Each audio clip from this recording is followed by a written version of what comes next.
ክረምት በገባ ቁጥር ካለፉት ጥቂት ዓመታት ወዲህ ከሰኔ እስከ መስከረም ባለው የዝናብ ወራት በመላው አገሪቱ በሚሊዮኖች የሚቆጠሩ ኢትዮጵያውያን በመንግስት ጥሪና አዝማችነት አካባቢያቸውን ለማልበስ ወደ ሜዳና ተራራው ይተማሉ።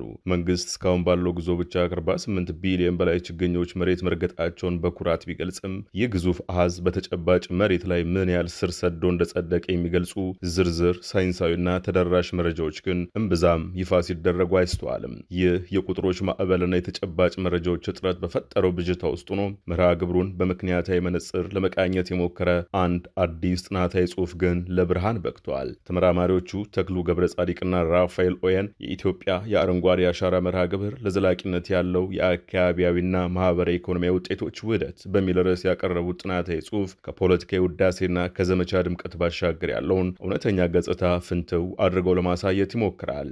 በዚህ ጥናታዊ ጽሑፍ ውስጥ ከዕለት ጉርሳቸው ቀንሰው ተራራ ለሚያለብሱ ድሃ አርሶ አደሮች የማይመለሰው አጭር ጊዜያዊ መስዋዕትነት፣ በጾታና በመሬት ባለቤትነት ዙሪያ የተደገኑ የማህበራዊ ፍትህ ስብራቶች፣ እንዲሁም በባህር ዛፍና በአገር በቀል እጽዋት መካከል ያለው የምጣኔ ሀብትና የሥነ ምህዳር ፍልሚያን ጨምሮ በርካታ ያልተሰሙ ስልታዊ ጉዳዮችና ጥልቅ ትንተናዎች ተነስተው ተካተውበታል። የአየር ንብረት ለውጥ ተመራማሪና መምህርም አስተያየታቸውን ለአዲስ ማለዳ አካፍለዋል። የዛሬው ጥንቅር ማጠንጠኛ ነው።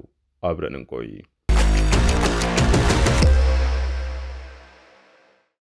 ኢትዮጵያ ለዘመናት የዘለቀና ስር የሰደደ የአካባቢ መራቆት በዘላቂነት ለመቀልበስና አረንጓዴ ልማትን በአገር አቀፍ ደረጃ ለማስፈን በማለም በ2011 ዓ.ም ታላቅና ታሪካዊ ህዝባዊ ንቅናቄን ይፋ አድርጋለች። ይህ ንቅናቄ በአገር አቀፍና በዓለም አቀፍ ደረጃ ከፍተኛ ትኩረትን የሳበው የአረንጓዴ አሻራ መርሃ ግብር ተብሎ የሚጠራው ግዙፍ ፕሮጀክት ሲሆን እስከ 2026 ድረስ በአጠቃላይ ከ50 ቢሊዮን ችግኞችን በመላ ሀገሪቱ ለመትከልና ለማጽደቅ ያለመ ታላቅ ብሔራዊ እቅድ ነው ይላል ጥናቱ።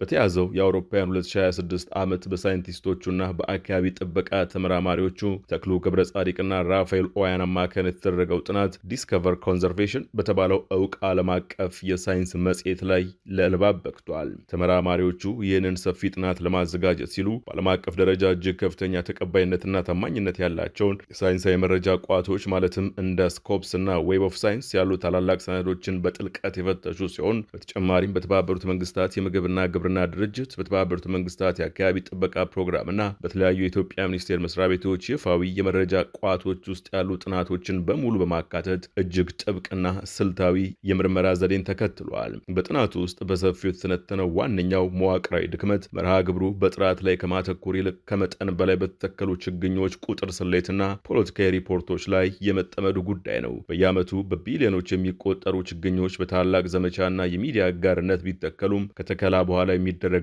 ክትትል፣ የጥበቃ፣ የውሃ ማጠጣትና የመንከባከብ ስራ እጅግ አነስተኛ በመሆኑ ትክክለኛ የችግኞች የመጽደቅ መጠን ከመንግስት ይፋዊና ግነት የተሞሉ ሪፖርቶች በተለየ መልኩ እጅግ ዝቅተኛ፣ ተለዋዋጭና አሳሳቢ መሆኑን ጥናቱ በግልጽ ያሳያል። ሁለተኛው ትልቅ የሥነ ምህዳር አደጋ በፍጥነት የሚያድገው በቀላሉ የሚጸድቀውና ለአርሶ አደሩ ፈጣን የገቢ ምንጭ የሚሆነው የባህር ዛፍ ዝርያ ያለአግባብና ያለ ሳይንሳዊ ጥናት በየቦታውና በየተፋሰሱ መስፋፋቱ ነው። አርሶ አደሩ ለአጥር፣ ለቤት መስሪያና ለማገዶ የሚሆን እንጨት በፍጥነት ስለሚያገኝበትና ጥሩ ገቢ ስለሚያስገኝለት የባህር ዛፍን በሰፊው ቢመርጥም ይህ ዝርያ በአካባቢ ጥበቃ ላይ ያለው አሉታዊ የጎንዮሽ ተጽዕኖ እጅግ የላቀ ነው። ባህር ዛፍ የከርሰ ምድር ውሃን በከፍተኛ ሁኔታ የሚያሟጥጥ፣ የውሃ ምንጮችን የሚያደርቅና ከስሩ ሌሎች ሀገር በቀል እጽዋትና ሳሮች እንዳይበቅሉ በማድረግ የብዝሃ ሕይወትንና የአፈርን ለምለምነት የሚያጠፋ በመሆኑ የረዥም ጊዜ ስጋቱና የሚያስከትለው በረሃማነት እጅግ የላቀና መስተካከል ያለበት ጉዳይ ነው። ከዚህም ባሻገር በጥናቱ የተነሳው ማህበራዊ ሸክም አለመመጣጠንና የፍትሐዊነት መጓደል ጉዳይ ሌላው አሳሳቢ እውነታ ነው። የአረንጓዴ አሻራ ጥቅሞች በአገር አቀፍና በዓለም አቀፍ ደረጃ የአየር ንብረትን በማስተካከልና የካርበን ክምችትን በመጨመር ረገድ በሰፊው የሚታዩ ቢሆንም የፕሮጀክቱ ቀጥተኛ ሰለባ፣ ዋጋ ከፋይና የጉልበት ሸክም ተሸካሚዎች ግን አነስተኛ ይዞታ ያላቸው የገጠር አርሶ አደሮች ናቸው። የተወሰኑ መሬቶች ለአረንጓዴ አሻራና ለደን ልማት ሲከለ አነስተኛ መሬት ያላቸው አርሶ አደሮች ለእንስሶቻቸው የሚሆን የግጦሽ መሬት ያጣሉ። የሰብል ማምረቻ ቦታቸው ይጠባል። እንዲሁም በየዓመቱ ያለምንም ክፍያና የቀን አበል ለተከለው የሚውለው የነጻ ህዝባዊ ጉልበት ጫና በተለይ በገጠር ድሆች፣ አቅመ ደካሞችና ሴቶች ላይ ይበረታል። ይህ ሁኔታ የጥቅምና የጉዳት ክፍፍሉ በማህበረሰቡ መካከል ፍትሐዊና ሚዛናዊ አለመሆኑን በጥልቀት ያሳያል። ይህ ሁሉ ክፍተትና መዋቅራዊ ችግር እየተፈጠረ ያለው ደግሞ በአገሪቱ ውስጥ የተተከሉ ችግኞች ትክክለኛ የመጽደቅ መጠን ያደጉበት ሁኔታና የተከማቸው የካርቦን መጠን በሳይንሳዊና በታማኝ መንገድ የሚለካበትና የሚመዘገብበት ግልጽ የመረጃ አያያዝ ስርዓት ባለመኖሩ ነው። ይህ የመረጃ ግልጽነት ማነስና ሳይንሳዊ አለመሆን ሀገሪቱ ከዓለም አቀፍ የካርበን ገበያ ልታገኝ የምትችለውን ሰፊና በሚሊዮኖች የሚቆጠር የዶላር ገቢ በእጅጉ አግዶታል። በመጨረሻም ይህ ታላቅና ሰፊ ሳይንሳዊ ምርምር ለሀገሪቱ የወደፊት ጉዞ የሚያስተላልፈው መልእክት እጅግ ግልጽ፣ መሰረታዊና የማንቂያ ደውል የሆነ የፖሊሲ አቅጣጫ ነው።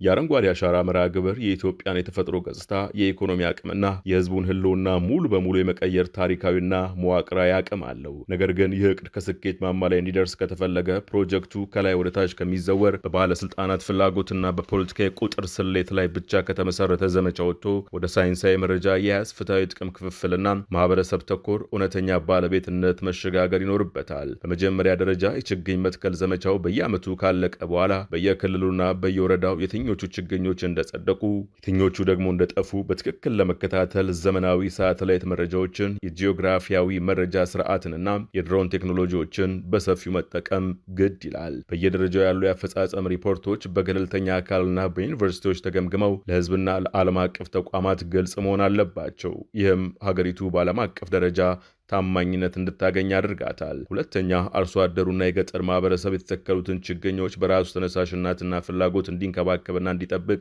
ከተፈለገ ለአካባቢ ጥበቃ ብቻ ሳይሆን ለቀጥተኛ የገቢና የምግብ ምንጭነት የሚሆኑ እንደ የተሻሻሉ የፍራፍሬ ዛፎች፣ ለእንስሳት መኖ የሚሆኑ እጽዋት፣ ለቅመማ ቅመም የሚሆኑና የንብ ማነብን የሚያበረታቱም የአገር በቀል ጠቃሚ ዛፎችን በስፋት ማሰራጨትና ማስተዋወቅ ያስፈልጋል። አርሶ አደሩ ከዛፉ የሚያገኘው ቀጥተኛ ጥቅም ሲኖረው ደኑን ለማጥፋት ሳይሆን ይበልጥ ለመንከባከብ ይነሳሳል።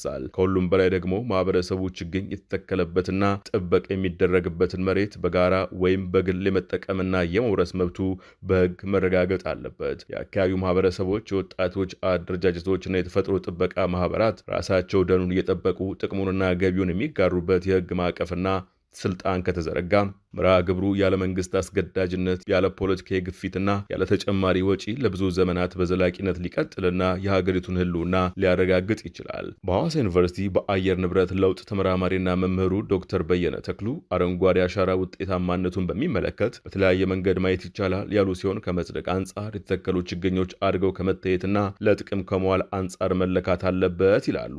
ከዚህ አንጻር አረንጓዴ አሻራ ደን ሽፋኑ እንዲጨመር ማስቻሉን ሪፖርቶች ሲያመላክቱ የሚያገግሙ መሬቶችን ወደ ነበሩበት መመለስ የሚለውን መለኪያ ቢወሰድ አንዳንድ ቦታዎች ላይ ውጤታማ ሆነው ቢታዩም ጠለቅ ያለ ጥናት ተጠንቶ በሀገሪቱ አካባቢ ምን ያህል በመቶ ነው፣ የትኛው አካባቢ ነው ችግኞች ያልጸደቁት፣ የትኛው አካባቢ ጸድቋል፣ የትኛው አካባቢ ምን አይነት ችግኞች አሉ በሚለው ዙሪያ ጠንከር ያሉ ጥናቶች በሀገር አቀፍ ደረጃ መመልከት አለመቻላቸውንና ጥናት ያለመኖሩና ያለመሰራቱን ክፍተት መሆኑን ለአዲስ ማለዳ ይናገራሉ። ይህ የሚለካበት በተለያየ መልኩ ልትለካው ትችላለህ። አንደኛ መሬት ላይ ኢንቨንተሪ የሚባለው እያንዳንዱን ሳይት ሳምፕል ወስደህ በሆነ 10 በ10 ሊሆን ይችላል፣ በ100 ሜትር ስኩዌር ውስጥ ሊሆን ይችላል፣ በ25 ሜትር ስኩዌር ውስጥ ሊሆን ይችላል። በዛ ውስጥ የተተከለው እና የጸደቀውን በመቁጠር የተተከለው ሲካፈል ለጸደቀው አድርገህ የምታገኘው ነው። ሌላኛው በጂአይኤስ እና ሪሞት ሴንሲንግ የሚባል አለ።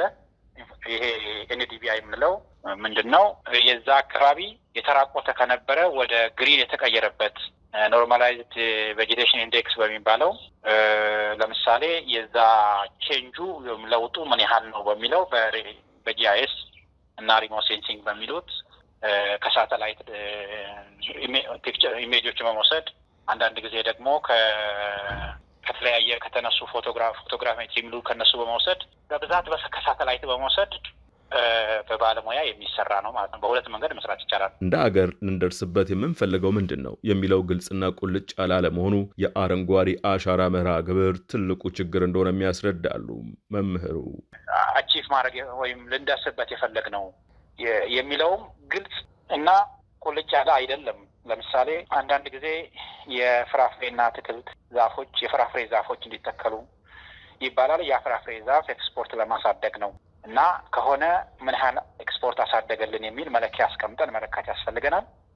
ሁለተኛው ቲምበር ወይንም ለጣውላ ሊሆን ይችላል፣ ለቤት ግንባታ ሊሆን ይችላል። ቲምበር ፕሮዳክሽን ከሆነ ያንንም ምንድነው ያመረትነው ከፕሮዳክሽን አንጻር የፕላንቴሽን ከፕሮዳክሽን አንጻር ምንድነው ያበረከትነው የሚለውንም መለካት አለበት ማለት ነው በደንብ። ምክንያቱም መትከል አንዱ መነሻ ሂደት ነው፣ ግን ምን ለማድረግ የሚለውም ግልጽ ብሎ መረጃ ኖሮት የመቀመር እንትኑ ጋፕ አለበት ብዬ አስባለሁ። የአረንጓዴ አሻራ መርሃ ግብር በቀጣይ ውጤታማ እንዲሆን የሚተከሉ ችግኞች የትና ምን አይነት ናቸው፣ ምን ጥቅም ይሰጣሉ የሚለው መረጃዎች በአገር አቀፍ ደረጃ ተቀምጦ ሁሉም ሰው ሂደቱ እንዲከታተል የሚደረግበት መንገድ ቢሰራ ግቡን ግልጽ በማድረግና ማህበረሰቡ ምን እንደሚጠቀም በማሳወቅ አሳታፊነቱን አሁን ካለውም በላይ ማሳደግ፣ ሀሳቡን ከመንግስት ተነሳሽነት ወደ ህብረተሰብ ተነሳሽነት የሚሻገርበትን መንገድ መፈለግና ከዘመቻ በመውጣት ሳይንሳዊ በሆነ መንገድ የሚሰራበት መንገድ መጠናከር አለበትም ይላሉ። ባለፉት ዓመታት 48 ቢሊዮን ችግኞች ተተክለዋል። በዚህ ዓመትና በሚቀጥለው ዓመት የምንተክለው ተደምሮ 65 ቢሊዮን ለመድረስ እቅድ አለ። ባለፉት ዓመታት ተክለን ቅድም ያየናቸውን የአፍሪካ ክላይሜት ወደ ኢትዮጵያ ማምጣት ተችሏል። በጥናቱ ቀደም ሲል ከተነተኑት ባሻገር ዋና ዋና ውጤቶችም በአራት መሰረታዊ ዘርፎች ተከፋፍለው ቀርበዋል። የመጀመሪያውና ዋነኛው ስኬት ተብሎ የተመዘገበው ማህበረሰባዊ ንቅናቄ የሚለው ነው። መርሃ ግብሩ ከተጀመረበት ከ2011 እስከ 2015 ባሉት የመጀመሪያዎቹ 5 ዓመታት ውስጥ ብቻ ከ20 ሚሊዮን በላይ የሚሆን እጅግ ከፍተኛ የሰው ኃይልና የህዝብ ጉልበት በተለያዩ የሀገሪቱ ክፍሎች ማንቀሳቀስ ችሏል። ይህ ህዝባዊ ጉልበት በሀገሪቱ ዙሪያ ከ25 ቢሊዮን በላይ ችግኞች እንዲተከሉ መሰረትና ኃይል የሆነ ሲሆን ይህ አስደናቂ ቁጥር ፕሮጀክቱን ከአፍሪካ ብቻ ሳይሆን ከዓለም ታላላቅና ተጠቃሽ የአካባቢ ጥበቃና የደን ልማት ንቅናቄዎች አንዱ ያደርገዋል። ሁለተኛው ተጨባጭ ውጤት ደግሞ አካባቢያዊ ጥቅሞችና የስነ ምህዳር ማገገም ነው። ጥናቱ ካካተታቸው የተፋሰስ ማሳያዎች መካከል በሐዋሳ ሐይቅ ተፋሰስ ላይ የተደረገው ጥናት አንዱ ትልቁና ማራኪው ሳይንሳዊ ማረጋገጫን ይላል ጥናቱ። በአረንጓዴ አሻራ መርሃ ግብር ስር ጥበቃ፣ እንክብካቤና ተከላ የተደረገላቸው መሬቶች ምንም አይነት እንክብካቤ ካልተደረገላቸውና ለእንስሳት ንክኪ ክፍት ከሆኑት መሬቶች ጋር ሲነጻጸሩ የሚከተሉትን አስገራሚና ተጨባጭ ውጤቶች አስመዝግበዋል። በአረንጓዴ አሻራ በተያዙት ቦታዎች ላይ የአፈር መረጋጋት 100% መሻሻል አሳይቷል። ይህም የአፈር መሸርሸርንና ውድመትን ሙሉ በሙሉ ለማስቀረት መቻሉን አረጋግጧል። በተጨማሪም የውሃ ስነ ምህዳር መስተካከል ወይም የሃይድሮሎጂ መዋቅር 87% መሻሻል ያሳየ ሲሆን ይህም የዝናብ ውሃ ወደ መሬት ውስጥ የመስረግ የጎርፍ አደጋን የመቀነስና የአካባቢውን ውሃ ምንጮችን መልሶ የማደስ አቅምን በከፍተኛ ሁኔታ ጨምረዋል። ከሁሉም በላይ ደግሞ የአካባቢው የእጽዋት ብዝሃ ህይወት በ83.3% የእጽዋት ዝርያዎች ቁጥር መጨመሩ የተመዘገበ ሲሆን ይህ የሚያሳየው ስነ ምህዳሩ በሰው ሰራሽ ጣልቃ ገብነት ምክንያት ምን ያህል በፍጥነት ራሱን ማደስና ማገገም እንደሚችል ነው። ሶስተኛው ስኬት ማህበራዊ ኢኮኖሚያዊ ፋይዳና የህዝቡ ኑሮ መሻሻል ነው። መርሃ ግብሩ ለአካባቢው ማህበረሰብ ሰፊ የስራና የገቢ ምንጭ መፍጠር የቻለ ሲሆን በአገር አቀፍ ደረጃ ከማዕከል እስከ ታችኛው የወረዳ መዋቅር ድረስ ከ220 ሺህ በላይ አዳዲስ የችግኝ ማፍያ ጣቢያዎች እንዲቋቋሙና እንዲስፋፉ አድርጓል። በዚህ ምክንያት በአጠቃላይ 767 ሺህ የሚጠጉ አረንጓዴ የስራ ዕድሎች የተፈጠሩ ሲሆን ከእነዚህ ተጠቃሚዎች መካከል አብዛኞቹ ሴቶችና ወጣቶች መሆናቸው በተለይ በማህበረሰቡ ውስጥ የሴቶችን የኢኮኖሚ አቅም ለማሳደግና ማህበራዊ እኩልነትን ለማምጣት ያለውን ከፍተኛ ፋይዳ ያሳያል ባይ ነው ጥናቱ። ከዚህም በላይ መርሃ ግብሩ የምግብ ዋስትናን ከደን ልማት ጋር ያቀናጀ የግብርና ደን ልማት ወይም አግሮፎረስትሪ ስራን በሰፊው አስተዋውቋል።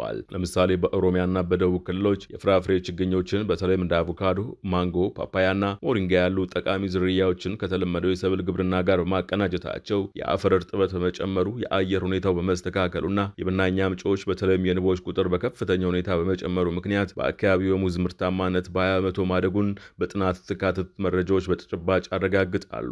አራተኛው ስኬት ደግሞ የከተማ ውበትና አረንጓዴ ልማት ነው። መርሃ ግብሩ በገጠር አካባቢዎች ብቻ ሳይሆን በዋና ከተማዋ በአዲስ አበባም ትልቅና የሚታይ ለውጥ አምጥቷል። እንደ አውሮፓውያን አቆጣጠር በ2019 የከተማዋ የአረንጓዴ ደን ሽፋን 2.8% ብቻ የነበረ ሲሆን በተደረገው የተቀናጀ ህዝባዊና መንግስታዊ የአረንጓዴ አሻራ ስራ በ2023 መጠን ወደ 20% ከፍ ሊል ችሏል። ይህም የከተማዋን ስነ ምህዳር፣ የብክለት መጠንና የሙቀት ሁኔታ በእጅጉ ያሻሻለና ለከተማዋ ውበት ትልቅ እሴት የጨመረ ተግባር ነው ብለዋል ጥናቱም። መጨረሻም ጥናቱ ሲጠቃለል የኢትዮጵያ አረንጓዴ አሻራ እውነተኛ ስኬት ሊለካ የሚገባው ዛሬ በሚዘገቡትና በሚዲያ በሚነገሩ የተተከሉ ችግኞች ቢሊዮን ቁጥሮች ሳይሆን ነገ ለትውልድ የሚተርፉት ያው ደኖች፣ በለመለሙ ስነ ምህዳሮች፣ በፈሰሱ ወንዞችና በበለጸገው የአርሶ አደሩ ህይወት ብቻ ነው እያሉ ተመራማሪዎቹ በጥናታቸው ማጠቃለያ ላይ በጥልቅ ያስገነዝባሉ። ጥናታዊ ጽሑፉ መነሻ ማድረግ ያዘጋጀነው የዛሬው ጥንቅር በዚሁ ተጠናቀቀ። አዲስ ማለዳን ሰብስክራይብ ማድረግ አይዘንጉ። ጤና ይስጥልን።